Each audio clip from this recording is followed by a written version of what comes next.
Hello, guys, and welcome to today's discussion. So, here in this session, we are about to confront a stark reality. That's the road accidents in India. It have claimed over 15 lakh lives in the last 1 decade. So, think about this: 10 years, 15 lakh lives has, you know, gone in the roads, right? So that means every year, on an average, if you calculate 1.5 lakh death in the roads. So this number is staggering and surpassing the population of many Indian cities also. So each of these deaths could have been avoided. And that is what making it as a matter of, such a kind of negligence and the systemic failure rather than fate. We often consider it as fate, but that's not the case. Most of them could have been avoided.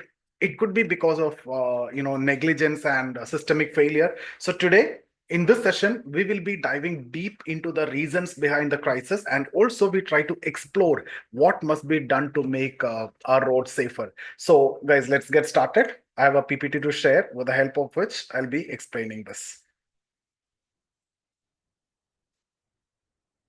Right. Okay. So I hope you can see the screen.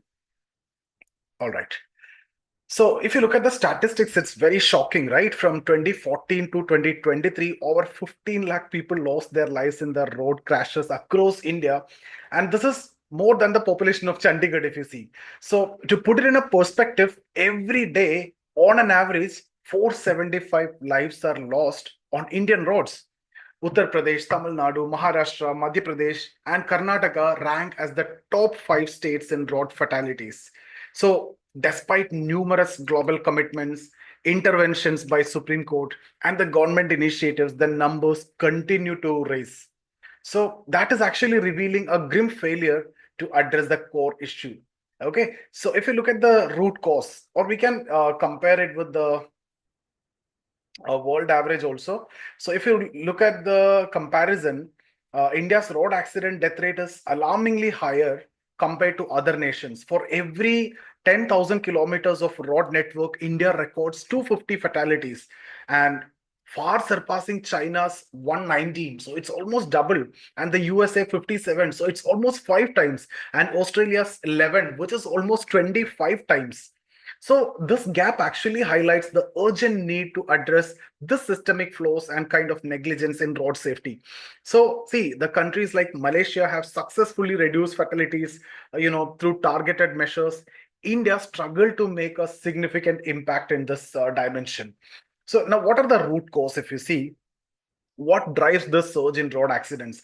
See, the population growth is one thing, and increase in registered vehicles from, if you see, 16 crore in 2012 to 38 crore in 2023, which is again close to 200% increase, right? So, and expanded road networks are contributing factors. These are the main contributing factors. So but they are not the sole reasons. In fact, if you see, experts, they point to a lack of multi-sectoral coordination among the government departments, the road construction agencies, and the vehicle manufacturers. Moreover, the absence of serious approach towards road safety and accountability perpetuate the problem. I told you in the beginning itself, there is a factor of negligence and there is a factor of systemic failure, which is there in this. So if you look at the failure in accountability aspect, and that's the most critical gaps in India's road safety management, is the lack of accountability. When a road accident claim a life, it is not investigated with the seriousness of a murder case. It need to be, right? So there is no systemic inquiry into what caused the accident or how it would have been prevented. So if you see, junior officials are rarely held accountable and long-term solutions are not prioritized. So this apathy actually perpetuate a culture where road safety remains an afterthought. And most often people will consider it as fate rather than negligence or systemic failure. So if you look at two-wheeler vulnerability again, two-wheelers account for 44% of road accident fatalities. In 2023 alone, 76,000 two-wheeler riders lost their lives. I'm talking about the records, often due to lack of helmets. Simple reason. And shockingly, 70% of these fatalities involved riders who were not wearing the helmets. So this underlines the urgent need for stricter enforcement of safety regulations and public awareness campaign about the protective gear. So you are already vulnerable when you're traveling in a motorcycle. And without helmet, you can see 70% is related to that. So make it very clear that you have to enforce the law very clearly. So additionally, implementing anti-lock braking system ABS and creating separate lanes for two-wheelers on highways can significantly reduce the failures or this kind of fatalities.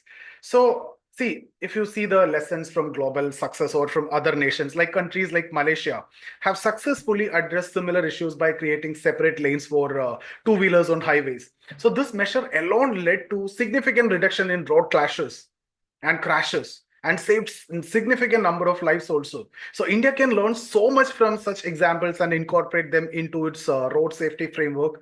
Moreover, if you see the capacity building within agencies like Ministry of Road Transport and Highways is very much essential for developing sustainable long-term solutions. Okay, so what is the action required now? What is the road ahead? So what's the future? See, one thing is sure, India face a road safety crisis at this point of time, and that demands immediate action. So the government must adopt a proactive approach, fix accountability problem, and focus on traffic engineering as a science. Road safety audits should be conducted not just by external consultants, but by internal teams committed to long-term solutions. It's time to prioritize lives over convenience. Every death is a reminder of what could have been saved with better policies, better enforcement, and awareness. So, guys, now what's your thought on this pressing issue? Let's continue the conversation and advocate for safer roads for everyone. So, comment me your thoughts in the comment section. So, that's about this discussion. Thank you so much for attending. See you guys in the next video.